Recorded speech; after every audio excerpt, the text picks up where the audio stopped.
and the same Rochester 2034 policies already apply to surrounding parcels. At the January 13 meeting, there was also deference given to the Planning Commission's recommendation. The recommendation, however, is internally inconsistent. You guys have it on what I downloaded from the internet. You had like 16 sheets on page,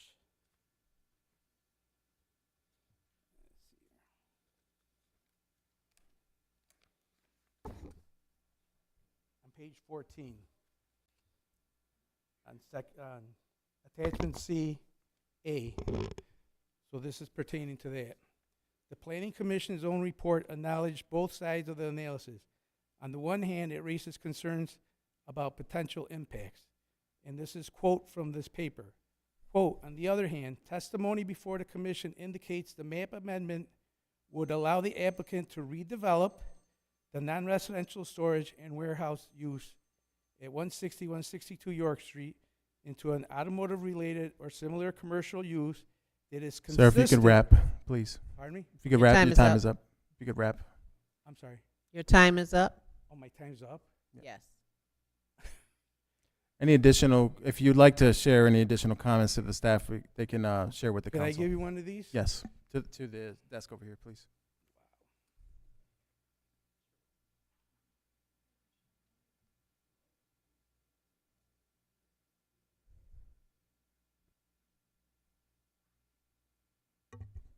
Any additional speakers on the public hearing?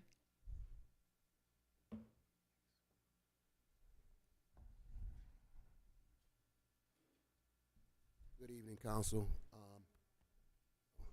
Good evening, Council.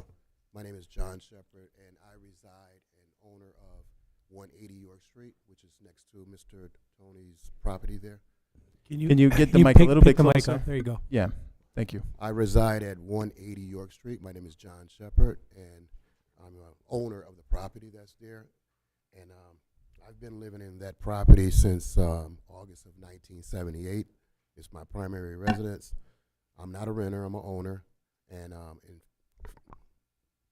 February of 2025, me and Mr. Tony had spoke in regards to the changing of the use of the property from an R1 to an M1, and it was going to be changed into an industrial park of some sort.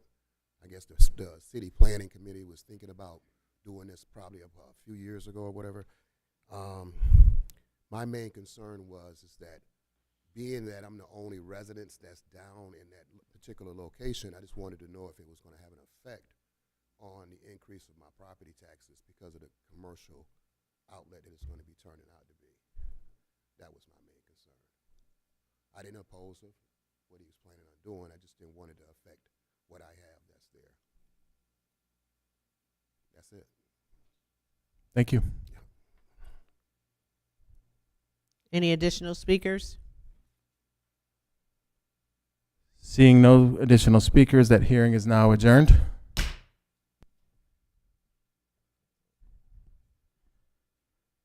So we now begin our Speak to Council session. All speakers will be given 2 minutes at the podium. We respectfully ask that each speaker offer council the same respect they would expect to receive in return. In doing so, please refrain from profanity and other harmful language. Please note that Speak to Council is a time for members of the public to speak to City Council as a body, as a whole. Per our council rules, we ask that you do not direct any individual council members during the sessions. In that vein, please do not direct comments at any specific individuals on the body. Speak to the body as a whole. We recommend you follow up with any grievances to individual council members in writing via email. Council members have contact information for all the speakers and may follow up on any concerns that pique their interest.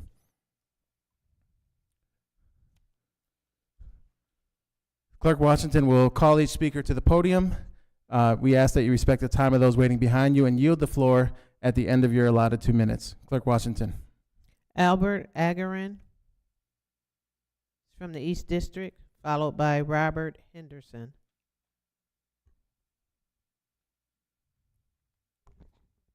Thank you, folks, for allowing me to speak tonight. One thing that I'm very grateful of, I'm not sure this mic is working, but that I am very pleased and honored that I am now a resident of the city of Rochester. And with that comes paying taxes too. I'm here tonight because there's been a lot of misinformation throughout this community throughout the years. And I would like for you to see and hear, because I'll be coming here for the rest of the year, who really I am and what I really do. I am the president of the Business Association on North Clinton Avenue for many, many years. I'm also the founder, one of the founders of Local 1199 Union, which I'm wearing the shirt proudly today for a purpose, in respect of Dr. Luther King. And if you don't know the history of Local 1199 SCIU, I would tell you a little bit that we were his favorite union, Local 1199. And therefore, that's why we're wearing this shirt today. I was also the vice president of Local 1199 SCIU. One of the things we did in the union, as vice president, is we fought. We fought for the little people. We fought for the struggle, for the pain, for the sorrow, when they get fired unjustly. And that's what I'm about. I'll tell you a little story about me. I come from a home with no father. My father left me at the age of 3. I was raised in New York. Well, I guess I have to come back and continue to tell you about me. Thank you. Robert Henderson. He's from the East District, followed by Ron Hendricks.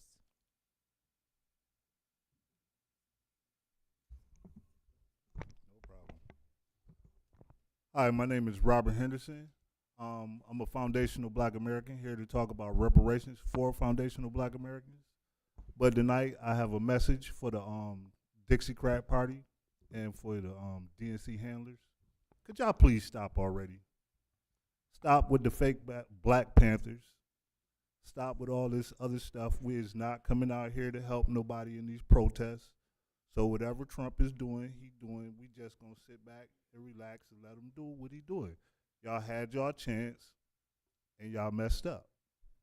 So we just gonna sit back and let them do what they gonna do. So please stop already. Thank you. Y'all have a nice night. Ron Hendricks. Ron Hendricks. Mark Wilson. Mark is from the Northeast District.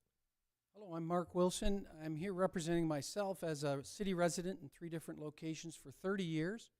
And I'm talking about 125 Charlotte, which is, for all intents and purposes, to look at it, it's a wonderful park. There's a lot of information on a website that's been put together that talks about data as well as opinions about trying to make sure that stays as a park. And we understand that possibly the city is considering building another building in there. All I want to do is leave you each with a postcard. And I would like you to each go to the website and spend a little bit of time looking around at what's there. May I hand out the cards, please?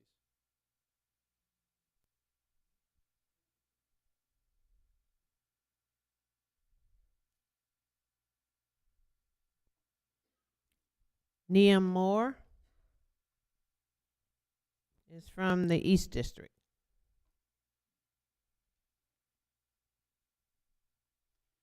I was planning to come to this first Speak to Council of the Year and perform a dramatic Remember Caesar, Thou Art Mortal style monologue. But this weekend, we will see temperatures of -12 degrees, 5 inches of snow, and wind bursts up to 30 miles an hour. And we have over 1,000 people in our city who will be out in it because they have no access to affordable housing. We have warming shelters, but the 4 in the city bed less than 300 altogether. I will walk out of here tonight and be wet and cold for 5 minutes until I get to a bus. More than 700 others will be much more wet and much more cold for the next week, with much less respite. In the summer, the warming centers were called not a luxury, but a lifeline. But when 3 out of every 4 will be turned away at the door this winter, and the 2026 budget for housing development is down 72.6%, the city's efforts feel less like a lifeline and more like a life lottery. Please, please let your hearts be warmer than the outside streets of this hall, outside of this hall and your homes. Please invest more in the people of this city than in your efforts to control them and sweep away the problem. Please remember, Council, we are mortal. Thank you. Linda Riley from the East District. Linda Riley. I'm chair of the Keep East End Green Committee. You all received a letter from Dawn Noto, from the director of Community Design Rochester, and she wrote to you about the parcel at 125 Charlotte Street, which is directly diagonal from my home on Charlotte Street. The Interloop East project success. Oh, and I'm going to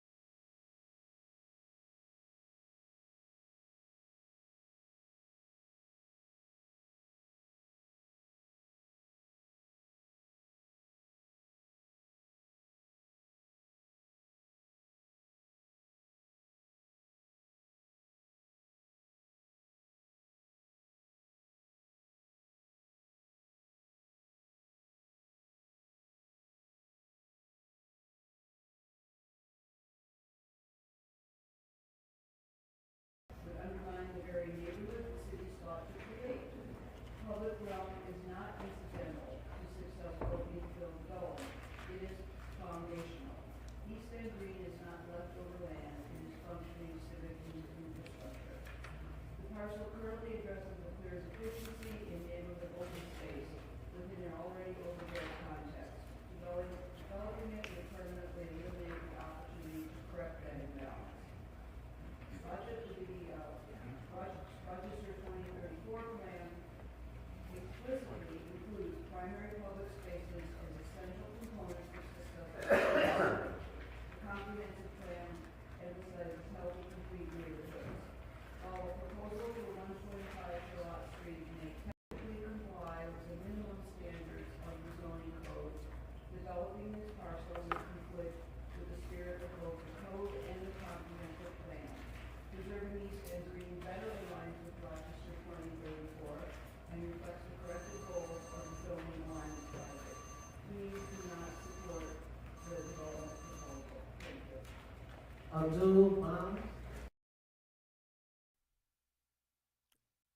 Abdul Bounds. Richard Rosen from the East District.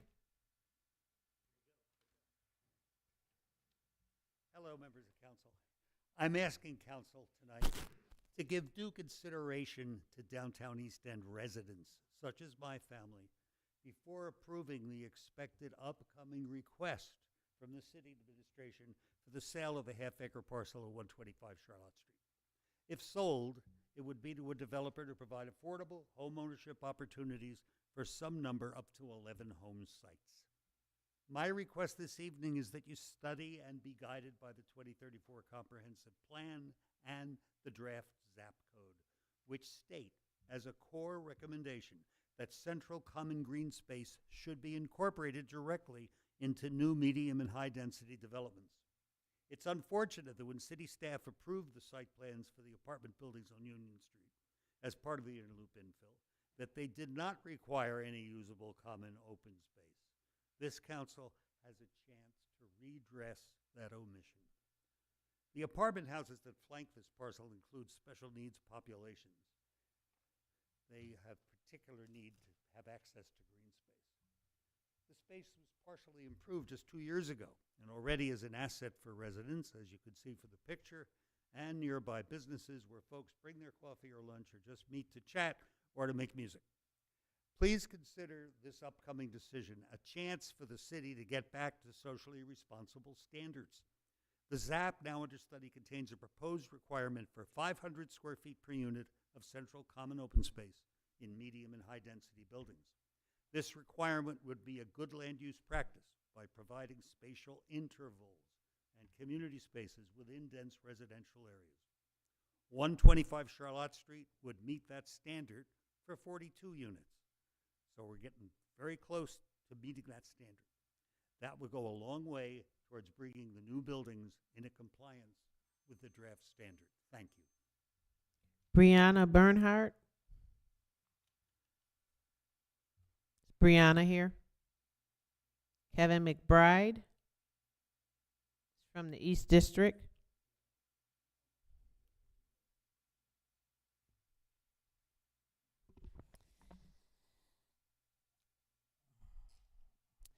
I want to bring to your attention an ongoing issue regarding two designated bus stops, one in front of Pinnacle Apartments, the other in front of a real estate office at 920 South Clinton Ave.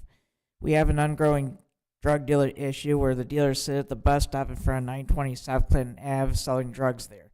The drug dealers are making it unsafe for residents of Pinnacle Apartments to use the bus stops, knowing that a drug deal going bad could result in exchange of gunfire. Additionally, I called 911 December 30th, 2025 to report the suspected drug dealers parked at the bus stop in front of 920 South Clinton Ave doing the drug dealing. About 2 p.m., RPD officer Alec Orman called me to get more info on the situation. The officer looked up the license plate and reported it to 911 dispatch to find the plate has no contact information. It is believed that the suspected drug dealers were issued a traffic ticket for an expired vehicle registration on the day and time of the RPD response.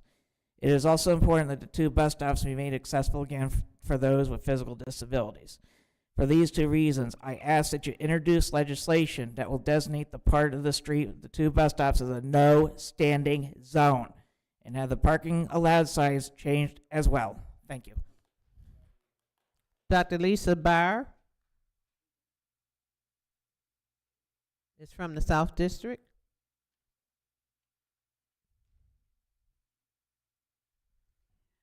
You council members who withdrew and then apologized for what I consider a mere procedural misstep reminded me that my late father used to say it takes a big person to admit a mistake. So congratulations, and thank all of you for serving as public servants in such troubled times. But don't beat yourselves up, nor should anyone use against you your mention of wage equity. Remember, council, you are not alone in deserving higher wages. Per the Center for Economic Policy Research, had minimum wage kept pace with productivity growth since 1968, it would today be approximately $21.50 to $27 per hour. That's $31,000 to $37,000 yearly for minimum wage work. Scale that for alleged higher skilled labor, and council's request was reasonable, even for your fictional 30-hour work week. I believe you field more constituent contacts than any council ever, because the impacts of Ronald Reagan have just increased without much relief or recourse. Not just fewer local news outlets, but an outright gutting and muzzling since 1981 of legal aid. They could not bring class action lawsuits nor consumer law cases, were banned in many places from immigration cases until after the horrific build-out was accomplished. Additionally, the police the poor ethos of Richard Nixon continued and really made the last 4 decades of sociology textbooks unrecognizable to scholars my age. The exception, sociologist and labor economist Juliet Shore's 1992 work, The Overworked American, The Unexpected Decline of Leisure. Remember, the $1,500 per person quarterly COVID stipend would have continued, but MAGA Republicans killed the social spending part of Biden-Harris's Build Back Better bill. So council, please press for more DHS support till we see a guaranteed basic wage nationwide, supported by Reverend Martin Luther King and funded by Biden-Harris's proposed tax on billionaires. And thank you for all that you do. Sam Dinga is from the Southwest District. Hi, my name is Sam Dinga, and tonight I'm here to talk to you about the horrific practice of homeless encampment sweeps. Throughout history, community and a safe environment have always been an integral part of human survival. Repeatedly sweeping homeless encampments all but guarantees that when people are in their most vulnerable moments, they're alone and without shelter. At the last point in time count, 1,194 people in Rochester were unhoused, with at least 73 people fully living outside. In a 2025 interview, it said that by someone from the Person Center Housing Operations, it was said that there are about 52 encampments across the county, compared to just a handful several years ago. You can do the math. 52 encampments and 73 people living outside means that almost all of them are living on their own. With the closure of the Reach shelters, and especially the only explicitly LGBT affirming shelter in the area, and the recent move and decrease in size of the Open Door mission, the City of Rochester has lost 170 shelter beds just this year. We have 8,000 abandoned homes in Rochester, but the focus on transforming them into affordable housing has only proven to make things more affordable for the upper middle class who can afford a mortgage. If we took even 5% of those buildings and utilized them as a no-barrier and peer-led housing site, we would have more than enough space to make sure no one dies on the streets of Rochester this weekend. As it is right now, the city should not be called a sanctuary. Daily, ICE is kidnapping our community members, and RPD is stealing the possessions and displacing our unhoused neighbors. The housing shortage is fabricated. The lack of safe community space is fabricated. All we're asking is for you to use the tools that are uniquely in your hands to fabricate a new reality. And if you're somehow still under the impression that our current system is working, I'd encourage you to spend a night outside without a tent or coat, see how long you last. Belinda Simmons is from the Northeast District. Good evening, Council, and thank you for allowing me to speak. I work for the City of Rochester as a security officer. The requirements for us is to perform our duties and to look our best. We're a reflection of each other. We're a 24-hour operation, and we're short of vehicles. The ones that we do have are in terrible condition. They have check lights on them, tires are falling off, loud noises while driving. We're called to places to answer the calls for burglary alarms in dangerous places. We're put in situations where we enter abandoned buildings. We do lockups at night in cemeteries and parks. We keep the council safe while you're having your meetings. We keep City Hall safe while business hours. And we keep the city security sites all safe. I just had my eyes done, so give me a moment here. We security, for the most part, we're first responders to keep the city safe. But all we asking for is better vehicles. The answers that we always get is it's the budget. We can't do it. It's the budget. I see a lot of changes in the city, but can you please make changes for security so that we can have better vehicles, better protective gears, and better pay so that we can be safe as well? Thank you. Alex White is from the South District.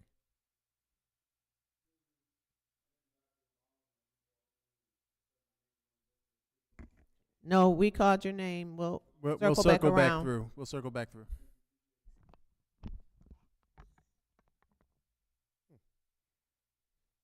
Greetings, Council and people here. My name's Alex White. I live at 647 South Clinton, and I bought the house there in 2008. In 2017, an old, unused construction company's building across the street from me was bought by Elijah Wilton. He turned it into a recreation center and bar.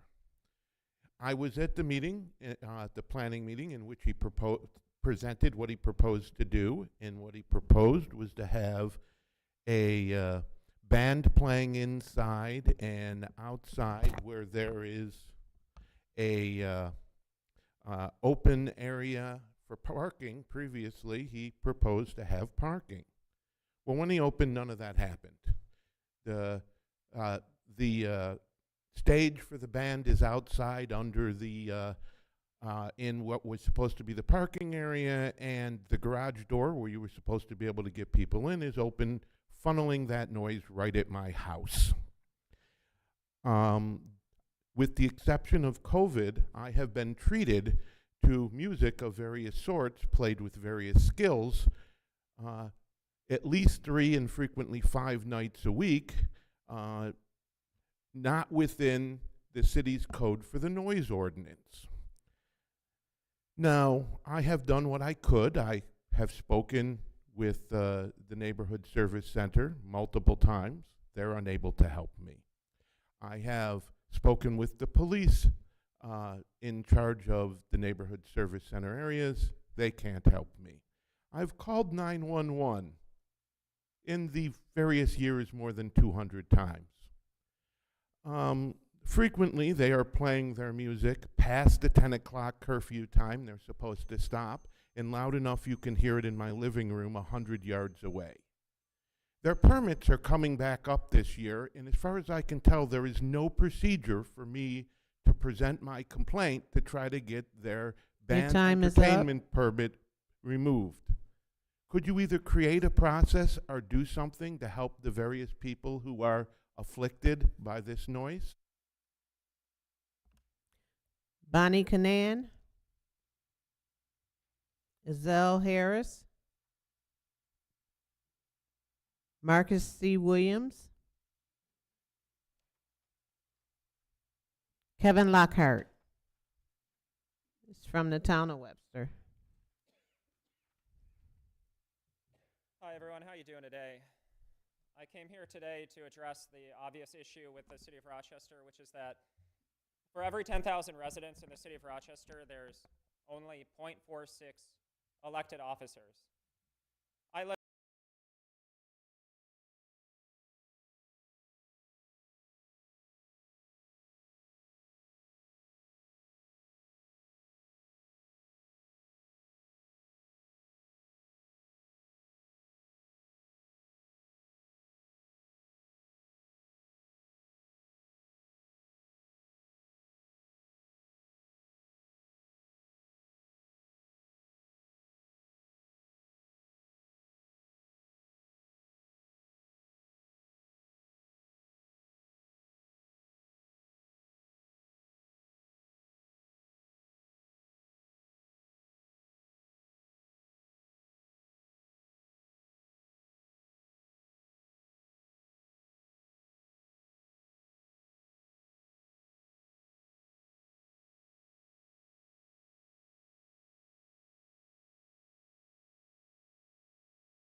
It's from the town of Brighton.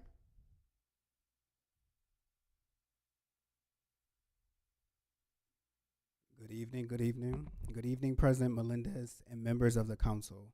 My name is Quentin Dukes. I hold a Master's of Science in Health Administration. I'm a Lean Six Sigma Green Belt holder. I have 10 years of experience in healthcare, including executive level leadership, I returned to my hometown of Rochester, New York, 1.5 years ago to bring my skills back to this community.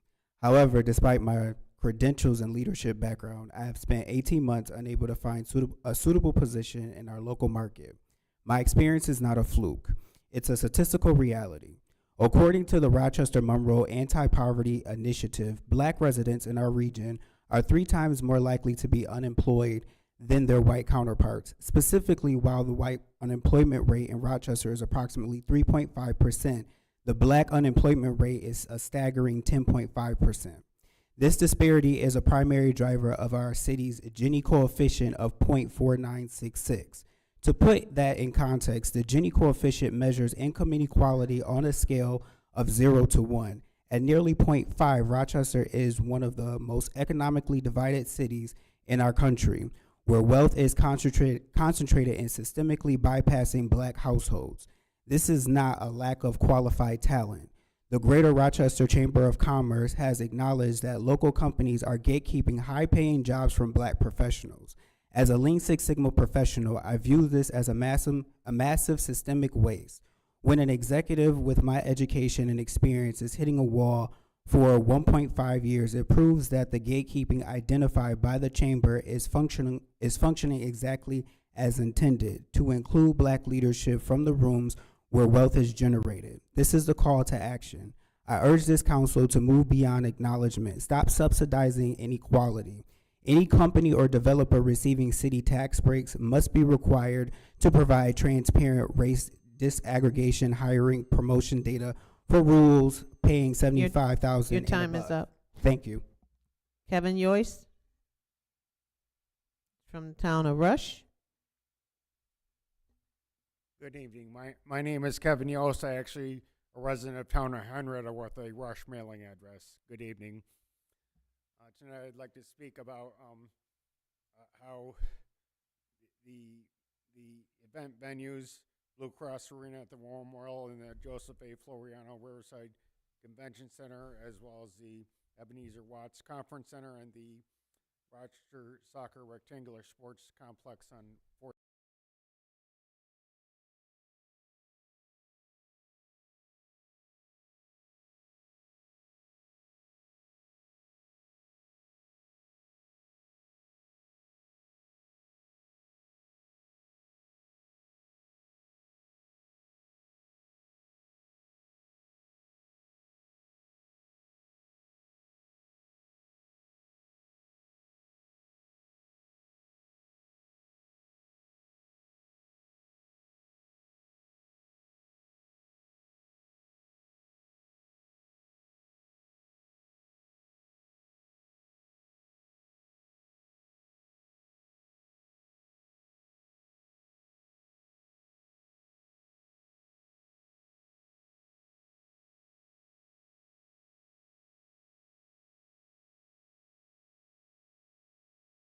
As well, to be a representative of the governor, the state assembly, the state senate, and either 7 members of also a representative of the county executive, the county legislature, the city mayor, the city council, 7 members, rather than the 3 people, 3 men in a budget that the previous authority that ran just the baseball stadium.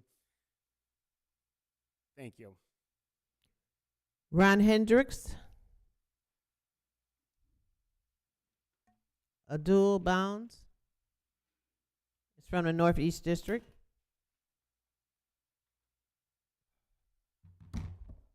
Good evening, City Council. I know half of y'all probably not even paying attention to what I'm about to talk about tonight, but again, sanctuary city policy. The people that, again, we harbor here, again, once you're looking on this Homeland Security list and you just keep seeing the worst of the worst, sexual exploitation of a minor, robbery. These people are like people that are not supposed to be here. The people that they picked up here, I found 2 of them online, and one lady was named, one second, let me pull it up. One lady name was Awiz Muhammad. She was arrested in Rochester, New York, from Somalia, convicted of assault. The other one was Ping Nguyen from Vietnam, assault, burglary, probation violation. These were the 2 that I found so far. As you look at the list, even at the other cities, Syracuse, Buffalo, rape, child molesters, murderers. Again, these are the people that you people, again, sanctuary cities are protecting. I have daughters. I have sons. I work in the Rochester City School District. I do not want these people in my community. Once again, I'm in favor of deporting them all. I am in favor of legal immigration, meaning coming in through my door through the right way. I don't know where you guys' minds are. I don't know how incompetent most of you people can be. But once again, if I'm insulting anybody and I'm looking at you directly in your eyes, you can be an idiot, a moron, or whatever what I'm telling you. But once again, I'm going to continue to stand up against this policy. And if you're a moron that stands in my way, I'm going to continue to call you out like your local mayor, Malik Evans. Moron. Thank you. Brianna Bernhardt, Bonnie Canan, Ezell Harris, Marcus C. Williams,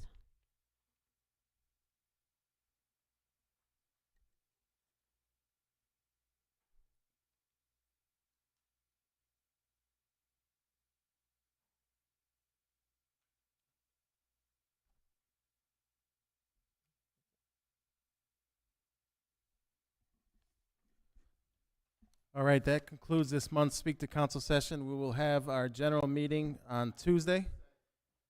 We're welcome to stick around. I'll stick around, but all right, this concludes the meeting. Else right now, sir.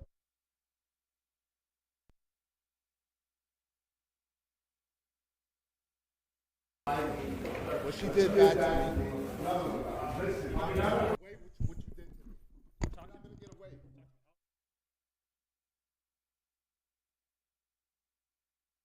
I came to her, I had a meeting with her and Ms. Martin, right? I had a meeting with them.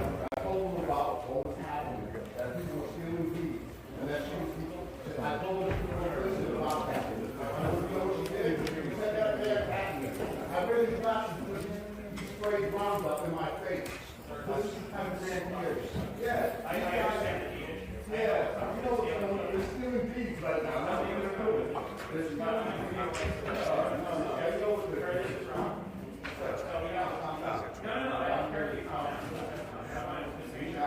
I'm getting out from and she knows what she's done. And I told her to the person who's getting me out of the school, and still trying to school. It's like, yeah. My last day.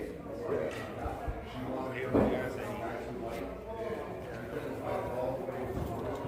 this woman needs to pay for it.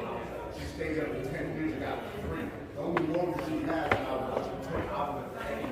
She wants to pay this poor position that were nothing.